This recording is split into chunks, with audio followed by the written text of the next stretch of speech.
Assalamualaikum warahmatullahi wabarakatuh. Selamat malam, salam sejahtera semuanya.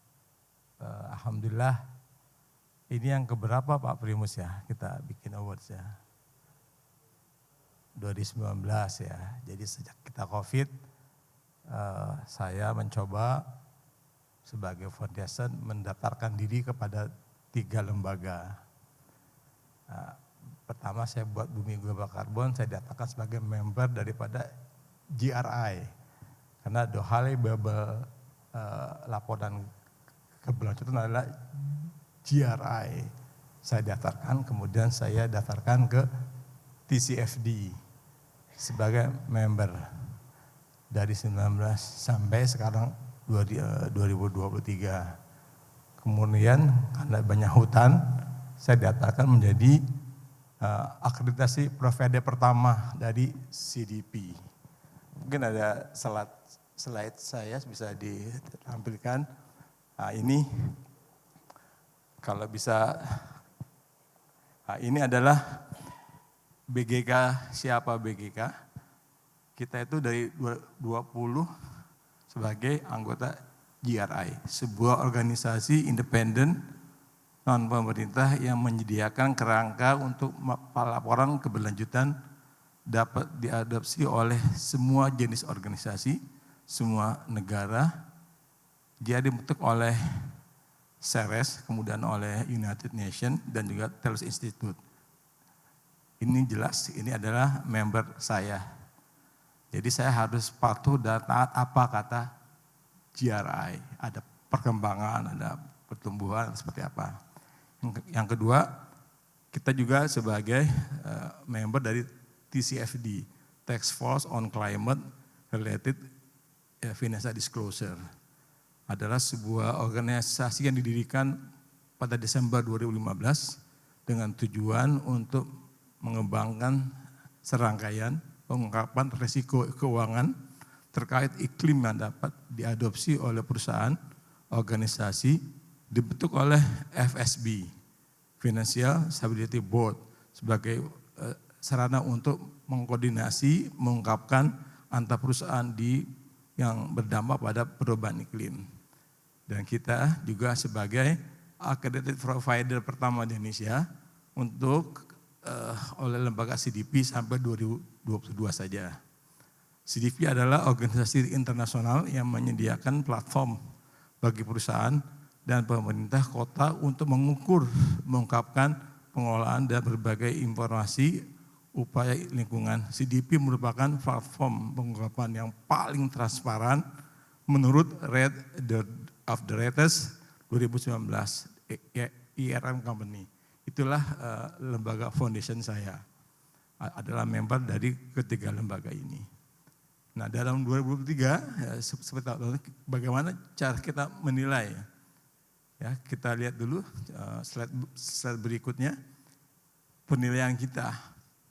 Yang pertama, apakah perusahaan telah menerbitkan laporan keberlanjutan? Nah, kita tidak meminta ke pasar modal.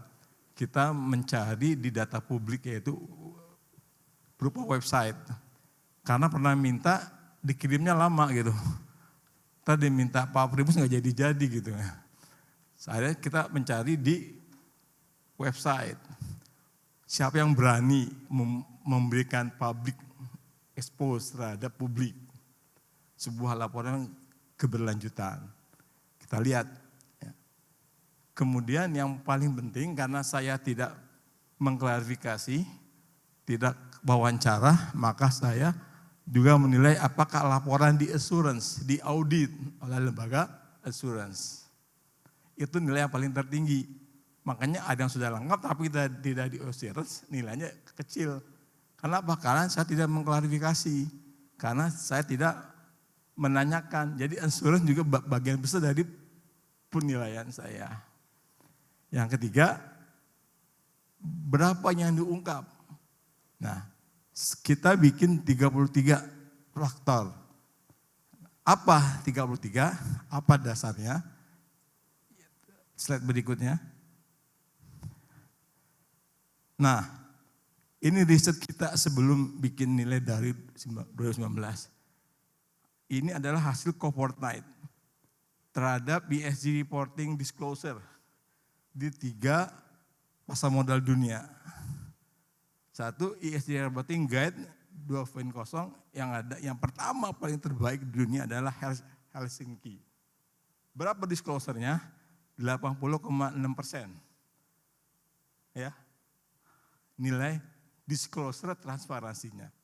Di ESG semua nilainya 80,6%. Kemudian London Stock Exchange rankingnya 15 menurut Corporate Knight. Ya, disclosure-nya 55,4%. Kemudian Hong Kong, jadi ada Asia, ada Eropa yang saya research. Kemudian disclosure 43,5%.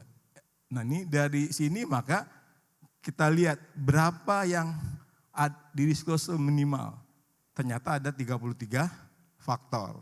Riset ini melihatnya. Maka muncullah 33 faktor dari yang harus diungkap oleh dalam laporan keberlanjutan. Nah apa aja? Slide berikutnya. Inilah yang harus ada dalam disclosure, dalam laporan keberlanjutan. 11 faktor adalah emisi GRK, instansi GRK, konsumsi energi, sampai dengan CSR untuk hutan. Nah, ini saya lihat jarang sekali CSR untuk hutan nih. Lembaga tertentu banyak, bank lain-lain. Karena ini kita nilai semua. Kalau 11E itu akan menghasilkan GRI utama, jadi diungkapnya harus sesuai GRI. Jangan semaunya direksi karena ingin kata-kata bagus ya, terus anak buahnya nulisnya, wah ini nggak suka direksinya. Padahal GRI bukan soal banyaknya, bukan soal tipis tebalnya. Ungkap sesuai standar, pasal dan ayatnya sesuai daripada GRI tadi. Ada 20 GRI utama, ada 76, ada 32 sub indikator. Itu harus diungkap, harus sesuai, nggak boleh beda. Karena kita adalah member of GRI tadi. Sosial juga harus ada 11. Ada perbandingan gaji CEO. Nah, kalau bisa transparan, diungkap gaji direksi, gaji office boy, nah itu berarti top tuh. Ya, baru tanya transparan, mau terbuka, ya kan? Kan semakin terbuka, semakin orang semakin wah ini open management jelas. Itu contoh sosial, harus ada GRI utama 22, indikator 51, indikator 39. Kemudian yang governance-nya harus ada juga 11. Mulai dari keragaman anggota dewan, kemandirian dewan kendali. Terus ada dorongan moneter yang terkait dengan sustainability. Sampai transparansi pajak. Harus diungkap. Nah itu, kalau 11 ada maka itulah disclosure yang titik awal bagi para perusahaan untuk masuk ke indeks hebat dunia. Slide selesai berikutnya, slide yang berikutnya. Nah inilah kalau tadi 11-11-nya diungkap, tinggal maunya direksi. Stepnya mau dilakukan yang mana, mau masuk rating ESG yang mana. Inilah 13 rating ESG dunia. Kalau tadi kita ungkap semua 33-33-nya, maka Anda punya kesempatan masuk sini. Contoh, CDP itu berapa miliar US dollar ada di situ investornya. Apa yang dikuatkan? Mungkin environmentalnya hanya berapa persen. Jadi masih masuk rating ini beda-beda. Ada menguatkan G-nya, tapi harus ada S-nya juga, harus ada ada E-nya, ada S-nya, ada G. Tapi bobotnya beda-beda nih. Maka tergantung keputusan direksi nih. Mau masuk ke mana? Ya. Ada juga nih emiten, ada yang sudah yang saya lihat kemarin ada satu yang nanti juara ini ada yang masuk tiga-tiganya nih. Ada yang MSCI masuk, Sustainalytics masuk gitu kan. Kemudian juga ada S&P masuk, ada juga nih. Berarti dia Itu 33-nya udah selesai tuh disclosure-nya. Tinggal mau take off-nya tergantung kemampuan direksi mau aplikasi yang mana nih. Nah, itu kemampuan timnya dari mulai direksi sampai office boy mau mampu. Jadi bisa. Inilah 13. Kalau kita mengungkap tadi 33-nya, Anda silakan masuk, tinggal pilih. Nah, makanya kita ambil 33 faktor ESG Award agar start awalnya benar nih pada juara-juara nanti gitu. Kemudian berikutnya, nah kalau 33 faktor maka Anda membantu pemerintah terukur SDGs-nya pemerintah. Ya. 17 SDGs terukur dalam Sustainable Report. Environmentalnya itu ada 6 SDGs. 6, 7, 12, 14, 15, 13. Terungkap dalam Sustainable Report. Sosial ada 8 SDGs. Ya. Kemudian governance ada 3 SDGs. Jadi kalau teman-teman perusahaan mengungkap 33 faktor berarti telah membantu pemerintah. Harusnya yang ESG-nya bagus harus dapat insentif dari pemerintah. Itu mendorong percepatan daripada ESG. Kalau pemerintah nggak ada insentif suruh nyuruh doang, nggak ada take and give dong kan. Anda sudah berhasil SDGs-nya, masa nggak dikasih ke swasta, kan gitu. Ini yang harus diperjuangkan Pak Primus nih, harus ada insentifnya Pak Primus buat perusahaan. Ini ESG itu membantu loh percepatan SDGs, ya. Karena 17-nya tercover gitu loh, tercover oleh adanya ESG report tadi. Nah itu kenapa dasar 33 faktor ya, Anda bisa kesempatan masuk ke 13 ESG rating provider dunia, tinggalkan milih siapnya di mana di direksi, mau masuk 3-3-nya tergantung investor yang mau dicari ya. Kalau tadi yang senang lingkungan masuk ke CDV, kalau mau masuk yang senang governance masuk yang MSCI misalkan kita. Jadi kalau mau masuk yang cukup sustainability, jadi itu silakan. Nah itu punya investor masing-masing tuh, rombongannya di belakang punya rombongan investor yang siap bikin green bond, yang siap bikin segala macam yang dana-dana yang hijau tadi. Kemudian selanjutnya, jelas ya tadi, kenapa 33 faktor, saya sama Pak Primus ingin membuka seluas-luasnya jalan kita untuk memberikan take off nih teman-teman pasar modal ya. Karena susah pencarian dana, ya sangat minim, rate-nya tinggi, maka kita siapkan nih ESG report agar pencarian dana murah. Silakan masuk mana yang siap pintunya ya ke ESG provider tadi. Yang kita nilai adalah tadi dari laporan keberlanjutan, kita cek faktor-faktor tadi ada nggak 33 faktor tadi. Kemudian kita hitung dan cara hitung saya diaudit oleh Tuff Learnland. Salah satu lembaga yang mensertifikasi karbon di Indonesia di pasar modal. Jadi kita nggak ngitung saya memberikan hitungan dan diaudit oleh mereka metode saya. Jadi nggak main-main gitu ya. Jadi kita siap diuji. Maka saya yakin yang nilai ESG saya bagus pasti masuk minimal di MSCI. Saya jamin. Kalau nggak masuk saya protes ke MSCI. Saya bantu Pak. Kalau masuk ya nilai misalnya nanti triple A ini, ya, terus Anda enggak ikut masuk ke indeks rating minimal 2 aja lah MSCI sama Sustainalytics-nya Bursa Efek, panggil saya. Kita fight. Kok saya enggak masuk? Nah, ini baru disclosure ya, tapi kalau masuk ke rating harus direalisasikan disclosure-nya. Kalau disclosure doang baru dapat hadiah dari Pak Primus. Ya kan? Tapi kalau sudah mau masuk diaplikasikan disclosure-nya menjadi realisasi kegiatan perusahaan bukan, itu akan masuk ke rating-rating tadi. Nah itu dasar saya menilai perusahaan. Jadi mudah-mudahan ini memberikan semangat. Dan sekarang dulu dari 900 emiten yang saya cek di internet, di website, sampai dengan September saya selesai, itu baru dapat 142. Tapi dibandingkan tahun lalu 126 ada peningkatan.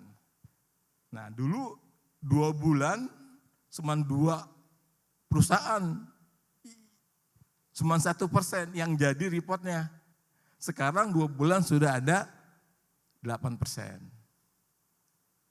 4 bulan dulu hanya 4%, sekarang sudah ada 16%.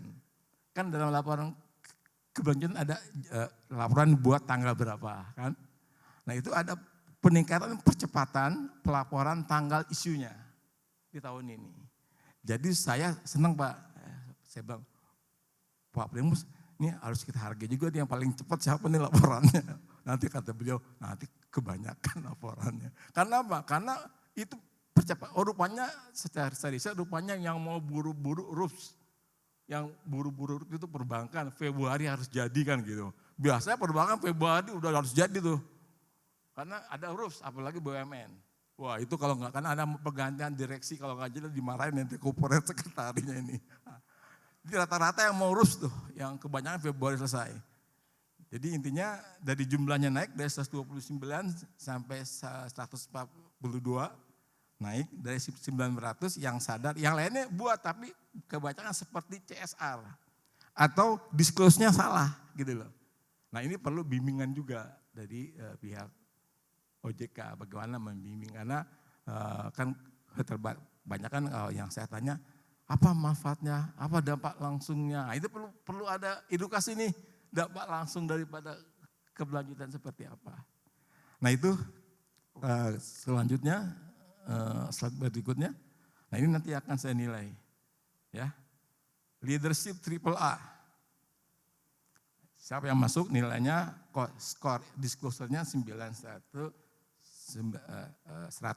berarti sama dengan Nasdaq ya yang sudah 80 tadi. Disclosure ya ini belum realisasi ya baru disclosure pasti. Kemudian ada leadership AAA itu nilainya 8190. Nah, kemudian ada leadership A, E 80 dan selanjutnya ini nanti akan diumumkan nih oleh Pak Primus yang dapat. Kemudian selanjutnya, nah selamat ya, saya appreciate setinggi-tingginya nih, ya apapun triple-nya, karena saya sangat giat dengan kegiatan. Selamat bagi pencapaian yang luar biasa.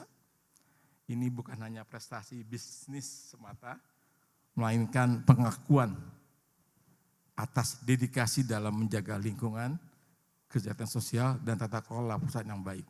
Semoga keberhasilan ini menjadi landasan untuk terus berinovasi dan menjadi inspirasi bagi banyak perusahaan untuk mengikuti jejak yang bertanggung jawab dan berkelanjutan. Saya atas nama BGK sekali lagi rasa hormat setinggi-tingginya bagi yang mendapat AAA, kemudian segera mendaftarkan ESG ratingnya, diikuti aturan mainnya, sehingga banyak ESG rating yang kalau saya baca website-nya MSCI, wah ada ini, keren juga nih Indonesia, seneng gitu, bangga juga gitu. Masuk low risk di Sustainalytics, seneng gitu, nggak usah menikmati investor masuk udah senang nilainya naik gitu. Itu kebanggaan saya hari ini. Terima kasih kepada Investors Trust, teman-teman semua, dan apresiasi untuk sekali lagi kepada para emiten yang sudah berjuang untuk sebaik-baiknya. Terima kasih. Assalamualaikum warahmatullahi wabarakatuh.